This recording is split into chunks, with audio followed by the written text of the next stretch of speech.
What's up, everyone? Welcome to the Power Play with CJ. We're focusing on Edmonton, giving Leon Draisaitl 8 years and $64 million, or $68 million. Excuse me. My solemn apologies to Leon Draisaitl for undercutting his net worth. That's just wrong, and it will not happen again. But you look at it. You got to pay money to keep your star players, and keeping Draisaitl and McDavid for a total of $20 million a year. Or 21, give or take. Yeah, 21 million. I can't count sometimes. I think you got to say, all right, it's necessary cost of doing business. And again, I don't think these are the contracts going to kill Edmonton. It's going to be the Lucic contract and the Chris Russell contract.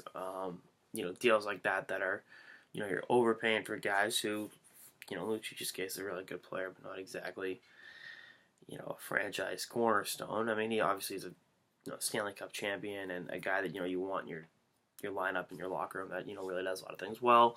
But how well do power forwards age? Spoiler alert, not very well. Although Lucic is still somehow only 28 years old. I don't know, because I've been rooting for him because he was in Vancouver, so it's been a long road.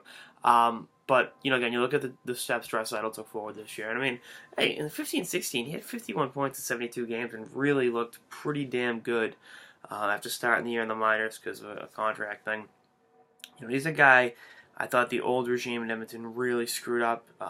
They were smart to draft him that number 3 overall pick, but that 14-15 season when they held him out of the World Juniors and then sent him back to junior hockey after the WJC, I think he would have been a really great fit for Germany. Would have gotten some really good exposure, some experience, but, wasn't meant to be. And then, obviously, they burned the year in his ELC, and I'm sure Peter Chiarelli isn't thrilled that his predecessors let that happen. But, you know what? They're going to have to pay him eventually. Start paying him now.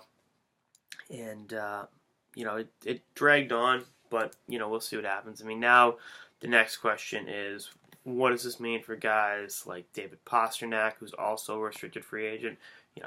The word on the street was Pastrnak, his agent, wanted to see what Draisaitl's market was, and now do the Bruins go from, maybe a few months ago giving him $6.5 million to giving him $8 million because, Pasternak's really, really good, and he didn't play with Connor McDavid this season.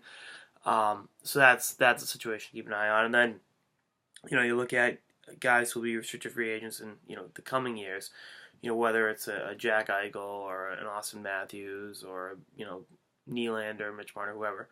You're like, all right, McDavid and, Draisaitl got signed for $20 million combined.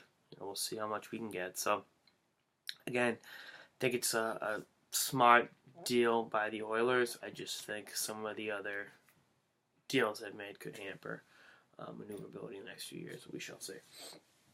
Anyway, that's all I got in this episode of the Power Play with CJ. Stay tuned for episodes throughout the season and beyond. Later, guys.